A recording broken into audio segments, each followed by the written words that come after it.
नमस्कार। आप देख रहे हैं बिस्तक का खास शो बजट और बाजार। बजट से पहले टॉप मार्केट एक्सपर्ट्स की एक्सपेक्टेशंस और साथ ही साथ बाजार पे बजट का क्या इम्पैक्ट पड़ेगा, ये उद्देश्य है इस शो का। और हम आज जिन खास मेहमान से बात कर रहे हैं उनको आप रेगुलरली बिस्तक पे देखते हैं। अविनाश गोरखशेखर साहब हमारे साथ से मौजूद है। अविनाश जी नमस्कार, बहुत बहुत स्वागत है आपका बिस्तक पे। हाँ रजत, बोलिए। सर, सबसे पहले तो बजट की एक्सपेक्टेशंस जाननी थी। बाजार ना बस अभी निचले स्तर से थोड़ा संभलने की कोशिश कर रहा है, तो क्या माने इट्स ओवरडन? निचले स्तरों से जो रिकवरी हुई है टिल बजट कंटिन्यू हो सकती है क्या? और ऐसा क्या आने वाला था इस बजट में जिसके कारण इतना हड़कंप मच गया और बाजार धड़ाधड़ टूट ही गया था? नहीं देखो रजत, पहली बात तो ये बजट इम्पोर्टेंट इसलिए है क्योंकि जो एफआईआईज और जो फॉरेन इन्वेस्टर्स होते हैं वो एक आंकड़ा बहुत क्लोजली वॉच करते हैं और वो है फिस्कल डेफिसिट का। पिछले बार जो आंकड़ा फाइनेंस मिनिस्टर ने टारगेट किया था FY 26 के लिए वो 4.4% था। और जो FY 27 के लिए उन्होंने कहा था कि 4.2% तक ये नीचे आ सकता है। जब भी ये फिस्कल डेफिसिट का आंकड़ा बढ़ता है तभी मार्केट को ये अच्छा नहीं होता। एफआईआई इसको थोड़ा नेगेटिवली देखते हैं। तो इस बजट में सबसे बड़ा जो मुझे लगता है आंकड़ा और जो काम फिनेंस मिनिस्टर करेगा, और obviously everybody will be watching कि कितना फिस्कल डेफिसिट फाइनली आता है। क्योंकि पिछले 6 महीने में क्या हो गया कि इंपोर्ट ड्यूटी इंडिया के ऊपर 50% हो गई है, हमारे एक्सपोर्ट्स थोड़े बहुत इफेक्ट हो चुके हैं, एफआईआई की बिकवाली हो रही है, तो काफी डॉलर्स इंडिया से निकल रहे हैं, रुपया का डेप्रिसिएशन हो चुका है। तो ये मेरे ख्याल से जो मसले हैं इसको कैसे हैंडल करके फिस्कल डेफिसिट का आंकड़ा फिनेंस मिनिस्टर मैडम मैनेज करती है, वो बहुत इंपॉर्टेंट रहेगा। अगर ये आंकड़ा 4.5% आता है तो मेरे ख्याल से मार्केट्स को दिलासा होगा कि सब कुछ ठीक है। लेकिन अगर थोड़ा ज्यादा बढ़ता है तो मार्केट को चिंता होगी डेफिनेटली। इसी कारण से मार्केट में थोड़ा बहुत अनसर्टेनिटी है। और वैसे तो कहा गया तो बजट में अभी फिलहाल लोगों की इतनी ज्यादा अपेक्षा भी नहीं है।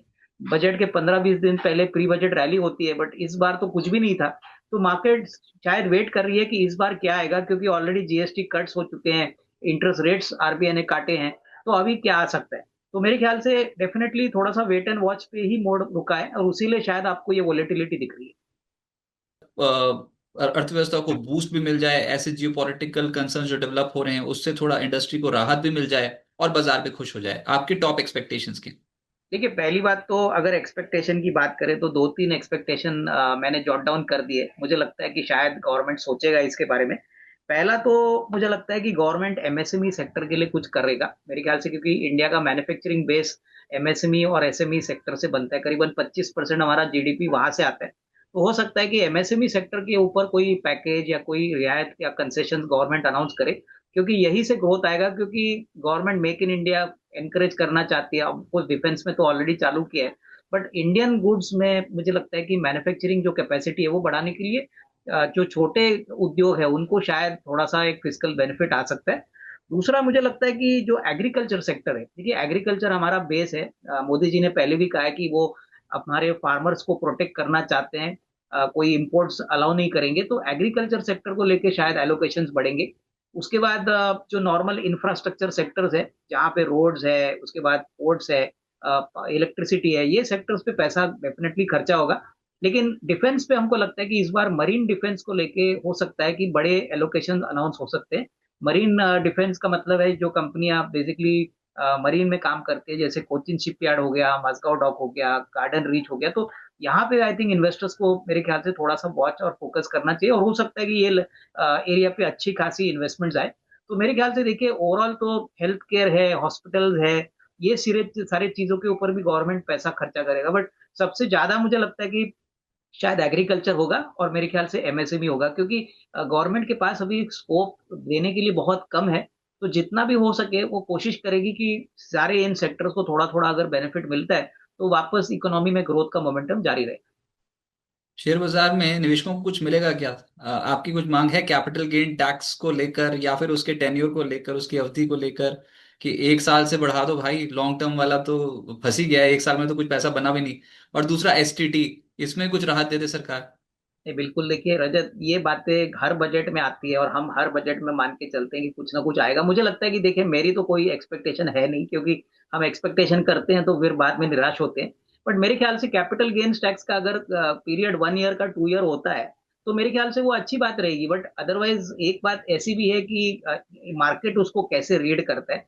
तो वो इम्पोर्टेंट बात रहेगी। बट मुझे लगता है कि देखिए कैपिटल मार्केट रिलेटेड स्पेसिफिक कुछ इस बजट में आएगा ऐसा लगता नहीं है। तो मेरे ख्याल से देखिए मार्केट भी ये मान के चला है कि डेफिनेटली कैपिटल मार्केट को लेके शायद अगर रिटेल इन्वेस्टर्स को कुछ आता है तो वो बड़ा बोनांजा होगा। अदरवाइज एक बात मान के चलिए कि अगर कुछ नेगेटिव नहीं आता तो वो एक अच्छी पॉजिटिव बात मानी जाएगी, क्योंकि मार्केट में अभी लोगों को डर है कि कुछ अगर नेगेटिव आ गया तो मार्केट का मूड और खराब हो सकता है। तो उससे बेहतर है कि कुछ चेंज ना करे, जो है वही चलता रहे।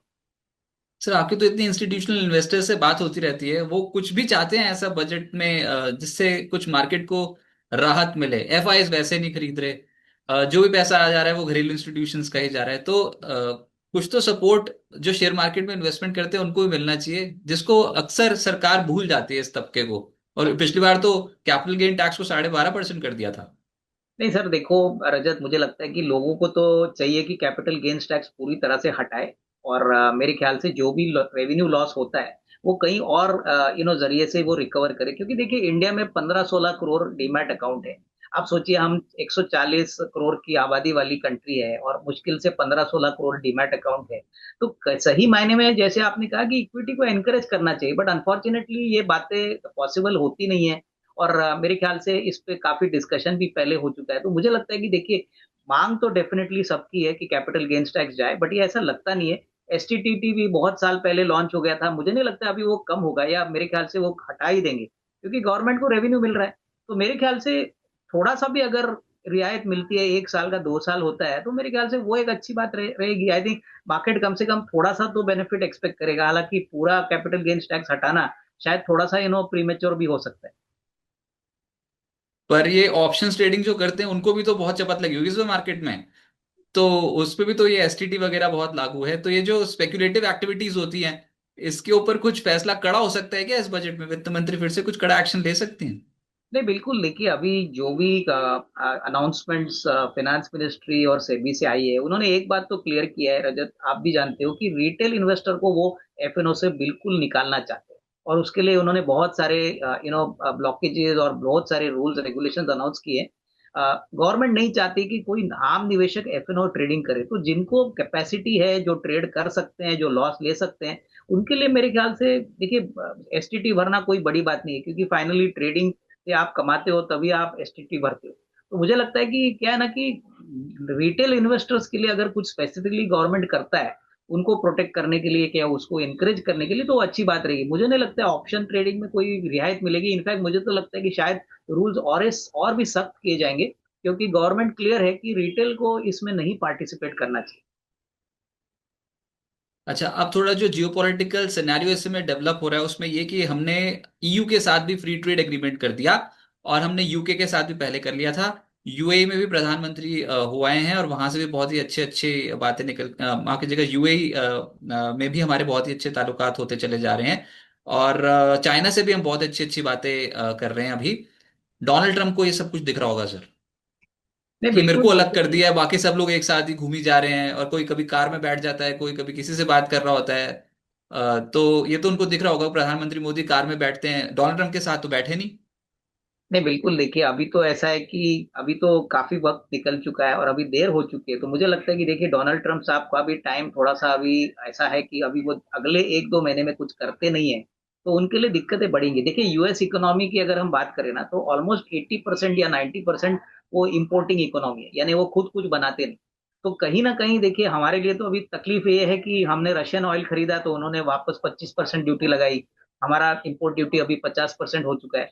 तो कहीं ना कहीं मुझे लगता है कि ये अभी यूरोप की डील होने के बाद, जब ये फाइनली थोड़े महीनों के बाद इम्प्लीमेंट होगी, क्योंकि काफी बड़ा ट्रेड डील है, सारे देशों को एग्री करना है, सारे थोड़े बहुत एडजस्टमेंट्स भी होंगे।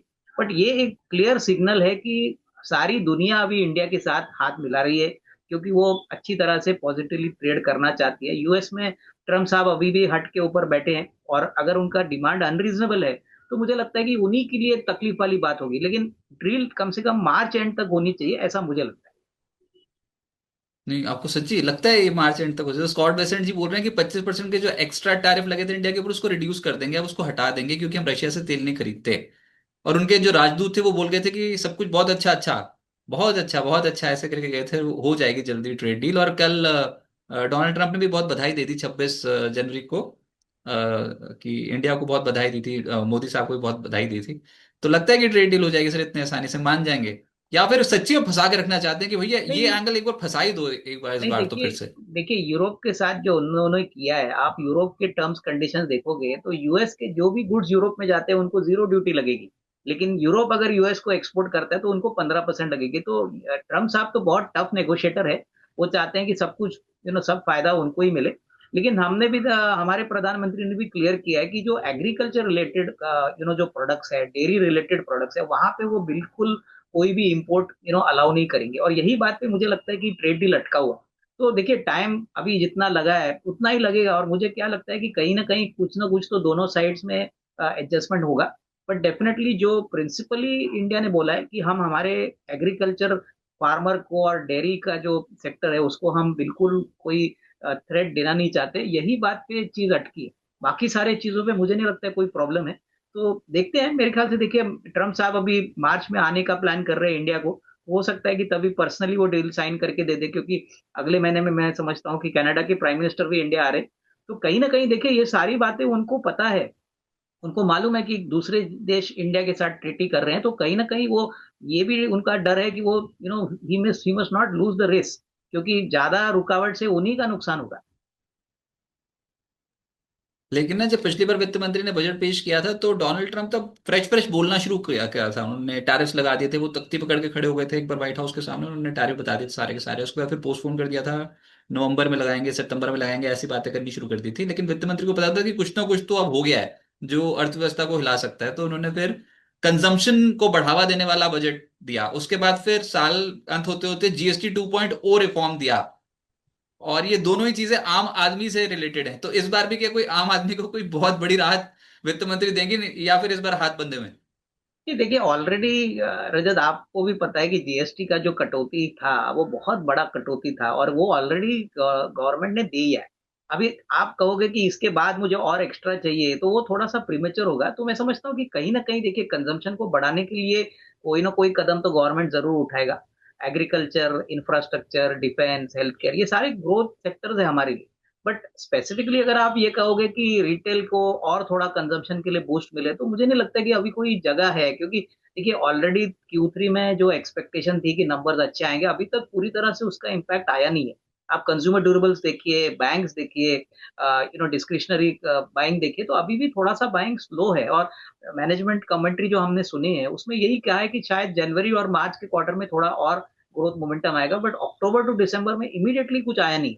तो कहने का मतलब क्या है कि गवर्नमेंट भी थोड़ा वेट करना चाहेगी कि सारा बेनिफिट रिटेल लोगों के हाथों में पहुंचा है कि नहीं, सही मायने में प्राइसेस कम हो गए कि नहीं। तो ये सारी बातें को स्टेबलाइज होने के लिए कम से कम 2-3 महीने और लगेंगे। तो बड़ी उम्मीद मत रखिए कि रिटेल को कोई बड़ा और पैकेज आएगा, क्योंकि इस बार गवर्नमेंट के फाइनेंसेस जो है ना, एक्सपोर्ट गिरने के बाद, ट्रेड डेफिसिट बढ़ने के बाद थोड़ा सा प्रॉब्लम है। आई मीन खिंचाई है पैसों की। तो इतना इजी नहीं होगा और कोई कंसेशंस देने के लिए।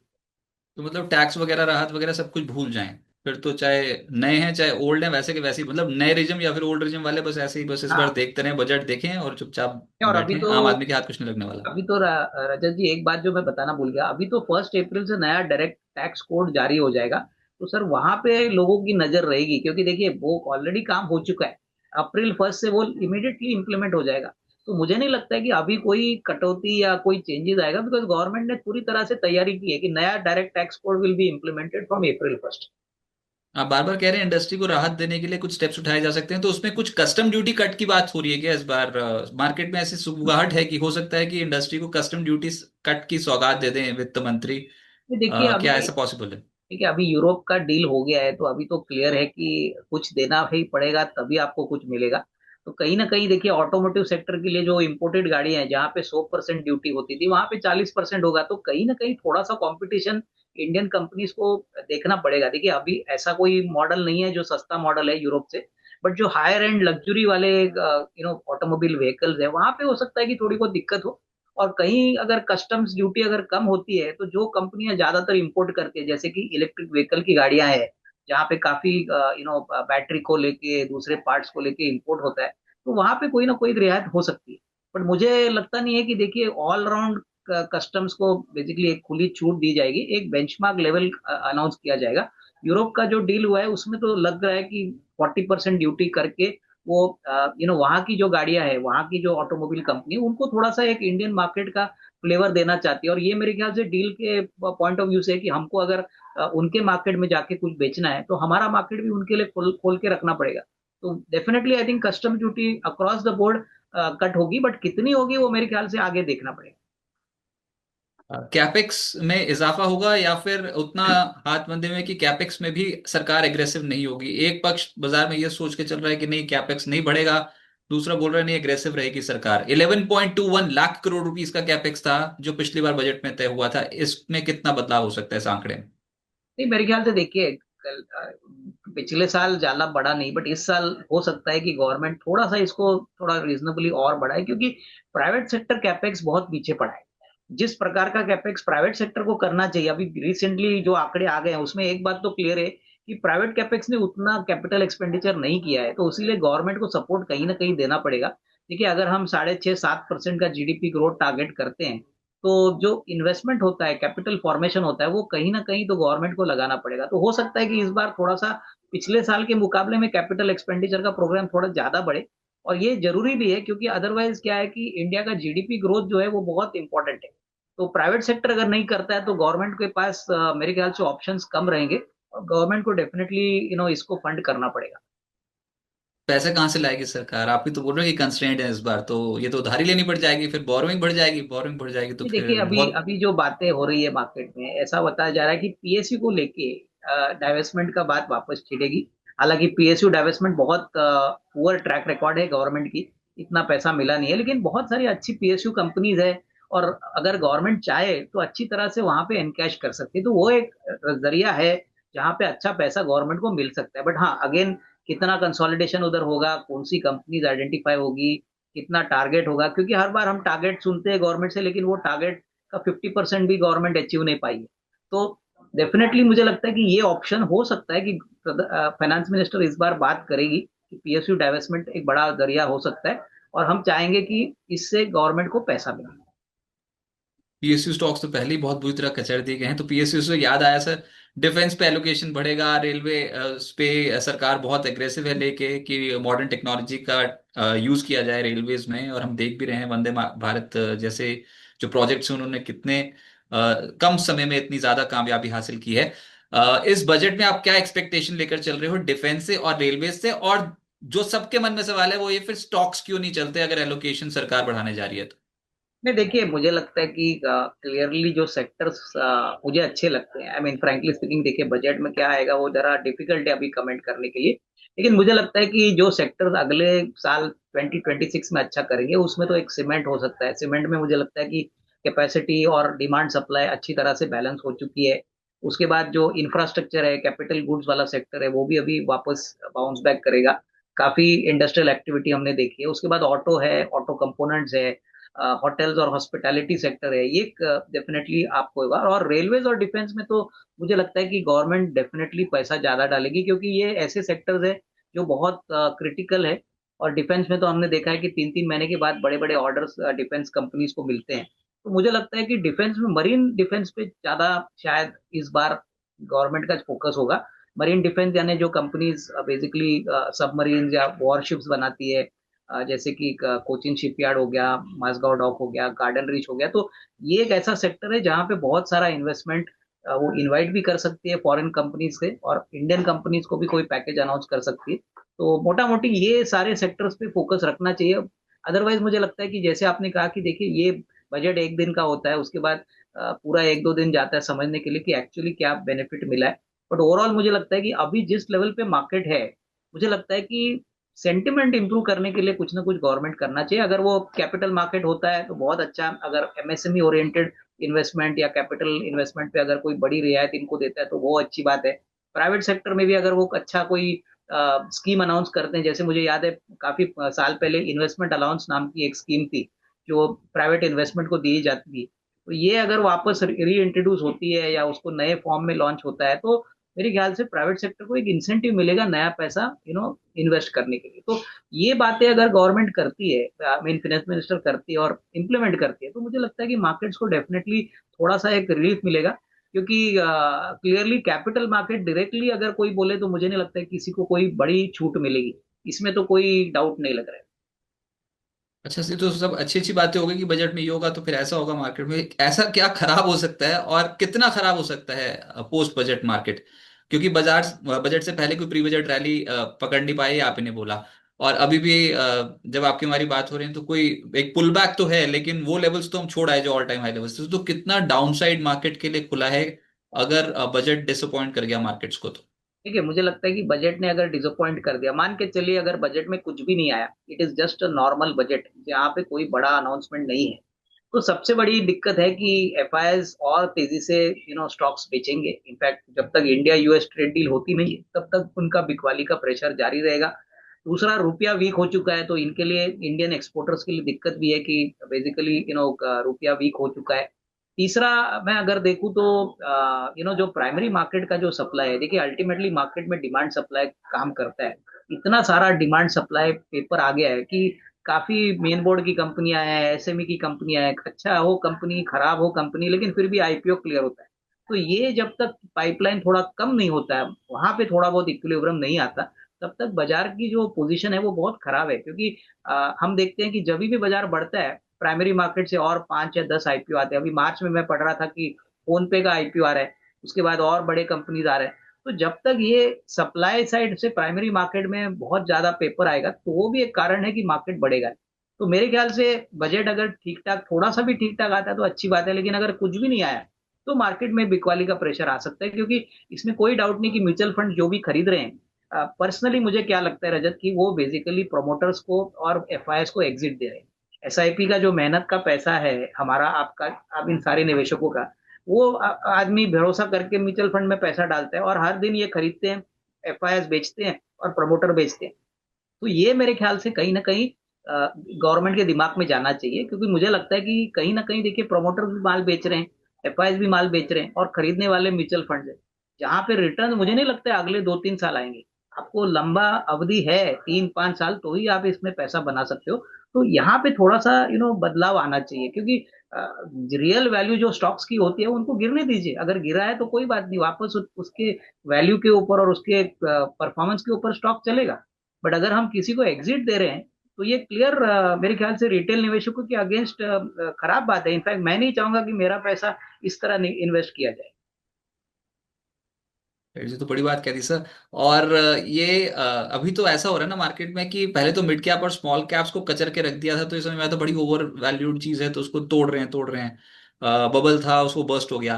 लेकिन फिर अब तो 2026 जैसे शुरू हुआ तो लार्ज कैप स्टॉक्स की जो पिटाई हुई है, गजब पिटाई हुई, 20 दिन के अंदर अंदर ही निपटा दिए सारे लार्ज कैप स्टॉक्स। इतने भयंकर, रोज कोई ना कोई एक्सीडेंट दिखाई देने लग गया मार्केट में। तो एफएनओ वाले स्टॉक्स में भी। अब मुद्दा ये कि ये आप अगर कुछ स्टॉक्स अभी खरीद रहे हो इस करेक्शन में, इस फेज में, तो आप क्या देखोगे कंपनी में और किस तरीके से चयन करोगे स्टॉक्स का? ये सब जानना चाहते हैं कि अविनाश जी किन पैरामीटर्स पे स्टॉक्स को अब सिलेक्ट देखिए करेंगे जब कोई मोमेंटम भी नहीं है, कोई स्ट्रेंथ भी नहीं है मार्केट में। तो अगर खरीदना हो तो फिर कैसे खरीदें, कैसे आइडेंटिफाई करें? देखिए, पहली बात तो मैं आपको एक बात बताऊं कि हमारे पास कोई मैजिक फॉर्मूला नहीं है। हम भी बाजार के प्लेयर है, और आपने देखा होगा कि काफी बड़े बड़े निवेशक, नाम नहीं लूंगा, बट बहुत सारे बड़े निवेशकों के पोर्टफोलियो सब माइनस में। किसी का 50% डाउन है, किसी का 40% डाउन है। तो कोई जादू की छड़ी इस मार्केट में कोई यूज नहीं कर सकता। हर एक आदमी को मानना चाहिए कि बाजार अगर गिरा है और जोर से गिरा है, तो हर एक आदमी को अपने अपने लेवल पे नुकसान हो चुका है। अभी कौन से स्टॉक्स हमको लेने हैं? देखिए, हम तो ऐसे कंपनीज देखेंगे जहां पे इनकी मार्केट डोमिनेंस बहुत बड़ी है, साइज बड़ी है, प्रोमोटर अच्छा है, कम से कम अगले 1.5-2 साल की रेवेन्यू विजिबिलिटी है। और इस बारे में मैं यही कहूंगा कि देखिए, जो सेक्टर्स हमने आपको कहे, जैसे कि ऑटो में हमको एमएनएम अभी भी पसंद है। अभी आज एमएनएम का स्टॉक इसलिए डाउन था क्योंकि लोगों ने समझा कि यूरोप की गाड़ियां आ जाएंगी तो एमएनएम की गाड़ियां बिकेगी नहीं। ये बिल्कुल गलत है। देखिए, अगर ऐसा होता तो महिंद्रा एंड महिंद्रा पहले भी कंपटीशन को टैकल नहीं कर पाता। अभी तो मैं यही कहूंगा कि जिस प्रकार के उनका प्रोडक्ट मिक्स है, ट्रैक्टर में, यूटिलिटी व्हीकल में, इलेक्ट्रिक व्हीकल में, वो बहुत ही बेहतरीन प्लेयर है। तो देखिए, गिरावट में ऐसी कंपनीज को आपको थोड़ा थोड़ा करके ऐड करना है। तो महिंद्रा एंड महिंद्रा है, फिर लार्सन एंड टूब्रो जो कंट्री का इंफ्रास्ट्रक्चर, कैपिटल गुड्स और डिफेंस प्लेयर है, वो भी एक अच्छा विकल्प है। उसके बाद होटल सेक्टर में इंडियन होटल्स है, आईटीसी होटल्स है। उसके बाद सीमेंट में अल्ट्राटेक सीमेंट है। अभी फिलहाल कोई छोटी मोटी कंपनी पे दाव मत लगाइए। अभी फिलहाल मार्केट वो लेवल पे नहीं आया है, तो मिड कैप मैं अभी अवॉइड करूंगा, लार्ज कैप पे ही पैसा लगाइए। और जो लगाना भी है रजत, मैं कहूंगा कि अगर आपके पास 100 रुपए है तो 25 रुपया लगाइए। जरूरत नहीं है कि आप पूरा 100 रुपया इमीडिएटली डाल, क्योंकि मार्केट जिस लेवल पे है हमको पता नहीं बजट के बाद क्या होगा। तो 20-25 रुपया आप डालो, थोड़ा सा शांति से बैठिए, बजट देखिए, बजट के बाद कैसा मार्केट इंप्रूव होता है, उसके बाद मेरे ख्याल से थिंग्स विल इंप्रूव। बट अगर आप मुझे फ्रैंकली पूछोगे तो मुझे लगता है कि मई जून के बाद ही मार्केट अच्छी तरह से चलेगा। तब तक थोड़ा कंसोलिडेशन जारी रहेगा। और ये जो आईपीओ मार्केट में एकदम से उतरते हैं कि फास्ट पैसा कमा के निकल जाएं, बहुत ही क्विक मनी, कुछ किसी किसी आईपीओ ने तो दिया भी है, अच्छा खासा पैसा दिया है। भारत कोकिंग कोल भी आया था, उसने बहुत अच्छा पैसा दे दिया निवेशकों को, और किसी ने बहुत डिसअपॉइंट भी किया है। तो अब ऐसी स्थिति में जब मार्केट ऐसे हिचकोले खा रहा हो, तो वो जो शॉर्ट टर्म गेन्स के लिए आईपीओ में पैसा लगाते हैं उनके लिए सलाह क्या है? नहीं, देखिए मेरे ख्याल से आईपीओ मार्केट में अभी जो शॉर्ट टर्म गेन और जो इजी मनी है ना, वो तो बिल्कुल निकल गया है। अभी आप कोई मेन बोर्ड आईपीओ देखिए या एसएमई आईपीओ देखिए, मुश्किल से 10-11% की लिस्टिंग गेन मिलती है। मुझे याद है पुराने दिन में, शायद साल से 1.5 साल पहले की बात थी, कि कोई इशू 100 गुना बढ़ता था तो 100% लिस्टिंग गेन होता था। तो वो तो सब गायब हो गया है। तो ये जो गिने चुने कंपनी जैसे एलजी की आईपीओ आ गया था, भारत कोकिंग कोल आया था, डेफिनेटली इनकी वैल्यूएशन अच्छी थी तो लोगों को पैसा बनाने का मौका मिला। लेकिन देखिए, मुझे यही आपको कहना है कि 10 में से सिर्फ एक या दो ही आईपीओ ऐसे हैं जिन्होंने पैसा बना के दिया। बाकी सारे आईपीओज में most of the investors have lost money. तो मैं यही कहूंगा कि अगर आपको पैसा लगाना भी है तो बहुत सोच समझ के डालिए। हर आईपीओ में पैसा लगाने की मतलब नहीं है। तो उस पॉइंट ऑफ व्यू से मुझे लगता है कि आपको थोड़ा सा केयरफुल रहना चाहिए। आईपीओ मार्केट जब बहुत ज्यादा सप्लाई प्रेशर आता है, तब हमको पता नहीं होता कि एक हफ्ते में 5, 6, 10 आईपीओ खुलते हैं। तो ये डेफिनेटली इतना आसान नहीं है अभी इस मार्केट से लिस्टिंग गेन कमाना। अगर आपकी इच्छा है तो पोस्ट लिस्टिंग आप खरीद लीजिए, लेकिन आईपीओ में सिलेक्टिव आईपीओ पे पैसा लगाइए। और जैसे आपने कहा कि भारत कोकिंग कोल हो गया, एलजी हो गया, तो ये इसमें पैसा बना है। बट हर आईपीओ में पैसा बनेगा इसकी कोई गारंटी नहीं। सर, ये जो आपने अपनी टॉपिक्स बताई थी, एक बार अगर इसको फिर से बता दें हमारे व्यूअर्स के लिए। हम आप बजट पिक्स का नाम देते हैं इस सेगमेंट को, लेकिन अर्निंग्स के लिए जो आपने बताई हुई हैं, नहीं, उसमें लार्ज पहले। कैप और मिक्स कैप का कॉम्बिनेशन था। तो हाँ, कौन से स्टॉक्स हैं जो आपको बहुत बहुत पसंद है? देखिए लार्ज कैप में तो जैसे मैंने कहा कि Mahindra and Mahindra current levels पे भी अट्रैक्टिव है, लार्सन एंड टुब्रो अच्छा है, अल्ट्राटेक अच्छा है। और अगर आप मेरे ख्याल से मिड कैप की बात करें तो ऑटो कंपोनेंट्स में श्रीराम, पिस्टन एंड रिंग्स काफी गिरा है स्टॉक। ऑलमोस्ट 3,000 रुपए से 2,700 के करीब आया है। कंपनी में कोई खराबी नहीं है, कंपनी बहुत बढ़िया चल रही है, तो डेफिनेटली इसको ऐड करिए। और अगर होटल में आपको सस्ते वाले शेयर चाहिए तो लेमन ट्री है। उसके बाद अगर प्राइवेट सेक्टर बैंक्स की बात करें, जो मैं अभी बताने वाला था कि यहाँ पे आईडीएफसी फर्स्ट एक बहुत अच्छा विकल्प हो सकता है। करीबन 75-80 का रेट है। तो ये छोटे मोटे शेयर्स है। अगर बैंक्स में ऐड करना है तो फेडरल बैंक एक अच्छा विकल्प हो सकता है। बट कहीं ना कहीं मुझे लगता है कि आपको थोड़ा सा सोच समझ के और बहुत सिलेक्टिवली पैसा लगाना है। पूरा पैसा बिल्कुल मत डालिए, क्योंकि मार्केट जिस लेवल पे है, हो सकता है कि बजट के बाद अगर बजट ठीक ठाक नहीं आया और एक्सपेक्टेशन नहीं मिली, तो थोड़ा सा और एक सेल ऑफ आपको देखने को मिल सकता है। क्योंकि अभी फिलहाल प्रॉब्लम क्या है कि किसी को भी आइडिया नहीं है कि किस तरह से, आपको मेरे ख्याल से फाइनेंस मिनिस्ट्री के दिमाग में क्या चल रहा है। अगर मान के चलिए कि कोई नेगेटिव सरप्राइज आ गया ऑप्शन ट्रेडर्स के लिए, या मान के चलो इन्वेस्टर्स के लिए, और कोई बड़ा अनाउंसमेंट नहीं है, तो मार्केट डिसअपॉइंट जरूर होगी रजत। क्योंकि देखिए, विदाउट सेइंग एनीथिंग, अभी तो क्या है, अभी तो 4-5 दिन ही बाकी है। बट डेफिनेटली थोड़ा सा सावधानी से काम करें। सर, आखिरी सवाल ये, आप चांदी खरीद रहे हो क्या? चांदी और सोना बहुत तेज है, नहीं, और लोगों के घरों में भर भर के पड़ा हुआ है चांदी और सोना। देखिए देखिए सब चांदी अमीर और, बन चुके हैं, लेकिन ना वो मॉनेटरी टर्म्स में कन्वर्ट नहीं कर रहे हैं, क्योंकि नहीं वो ऑस्पेशियस दिनों पे खरीदा जाता है। नहीं, देखिए मैं ये बात कहूंगा कि सोना हो चांदी हो, मुझे लगता है कि देखिए हर एसेट क्लास की एक फेयर वैल्यू होती है। अगर आपको जरूरत से ज्यादा पैसा बहुत कम समय में मिला है, तो मुझे तो लगता है कि एटलीस्ट कम से कम अपना कैपिटल फ्री करिए। जिन्होंने मान के चलिए 1 लाख रुपए लगाया और अभी 4-5 लाख के प्रॉफिट पे बैठे हैं, तो कम से कम वो कैपिटल रिकवर करिए। क्योंकि देखिए, ये चांदी और सोना उस दिन गिरेंगे जिस दिन ट्रम्प ट्रेड डील अनाउंस करेगा, सारी अनसर्टेनिटी मार्केट से निकल जाएगी। क्योंकि इनका मेन रीजन जो बढ़ने का कारण यही है कि अनसर्टेनिटी। डोनाल्ड ट्रम्प साहब की मेहरबानी से ही सोना और चांदी बढ़ा है। और जिस दिन ये थोड़ा सा क्लियरली सोल्यूशन की तरह बात करेंगे, जैसे आपने देखा यूरोप में उन्होंने 10% ड्यूटी लगाई थी, उन्होंने बोला था ग्रीनलैंड पे हम वॉर करेंगे। पर जैसे ही उन्होंने कहा कि हम कोई वॉर वहां पे नहीं करेंगे, हम ड्यूटी भी रिवर्स करते हैं, सब मार्केट्स इमीडिएटली बाउंस हो गए। तो मुझे लगता है कि जो गिरावट आई थी वो रुक गई। तो वैसा ही अगर सोना चांदी की बात करें, तो मुझे लगता है कि अभी तो थोड़ा सा प्रॉफिट बुक करिए। ऐसा नहीं कि सोना चांदी बढ़ेगा नहीं, क्योंकि अगले 1-2 महीना और शायद तेजी हो, बट अभी ये कहाँ तक जाएगा ये कोई आपको बता नहीं पाएगा। ये बेसिकली उसी इवेंट के लिए वेट कर रहा है कि जब अनसर्टेनिटी खत्म हो जाएगी तब एक फड़क से गिरेगा, तो बहुत जोर से गिरेगा। पर ये आपको लगता है कि कमोडिटी की एक सुपर साइकिल है जो चलेगी? मेटल्स भी तो चल रहे हैं, बेस मेटल में भी तेजी है, और वो चाइना होल्ड कर रहा है, कोई तो ऐसी सी बातें भी करते हैं, वो नहीं, भी देखिए अभी, अपने कंपनियों देखिए अभी को रिस्ट्रिक्ट कर रहा है कि एक्सपोर्ट कम ऐसी करो। बातें हो रही है कि सिल्वर का कंजम्पशन बहुत बढ़ेगा, मोबाइल में बढ़ेगा, ईवी में बढ़ेगा, सोलर में बढ़ेगा। सर ठीक है, बट अल्टीमेटली जो भी चीज अगर आपको 6 महीने में 80, 90, 100% का रिटर्न देती है, तो कहीं ना कहीं तो देखिए समझदारी उसी में है कि आपको आपका कैश फ्लो भी कमा के रखना है, क्योंकि सिर्फ अभी तो सिर्फ पेपर प्रॉफिट है, जब तक आप बेचोगे नहीं तब तक वो कागज पे ही रहेगा। तो मेरे ख्याल से देखिए ट्रेंड तो पॉजिटिव ही है, इतना जल्दी कोई नेगेटिव होने वाला नहीं है सोना या चांदी। बट कहने का मतलब क्या है कि आप जब तक अपना प्रॉफिट वहां से वसूल नहीं करोगे तब तक ये तेजी जब गिरेगी तब आप मिस आउट कर सकते हो कि यार मैंने पहले क्यों नहीं थोड़ा माल बेचा। तो कहने का मतलब ये है कि थोड़ा सा प्रॉफिट तो बुक कर लीजिए, और मेरे ख्याल से अगले 1-2 महीने में होपफुली ट्रेड डील होगी। उसके बाद आप देख लीजिए, यू विल आप खुद समझ जाओगे कि जब अनसर्टेनिटी जाएगी तब मेटल्स का हाल क्या होगा, specially precious metals, gold and silver. Right sir, बहुत शुक्रिया अविनाश जी आपका हमारे साथ जुड़ने के लिए, और प्री बजट अपनी एक्सपेक्टेशंस बताने के लिए, साथ ही साथ बाजार पे अपने व्यू शेयर करने के लिए बहुत बहुत शुक्रिया sir. Thank thanks you. For joining.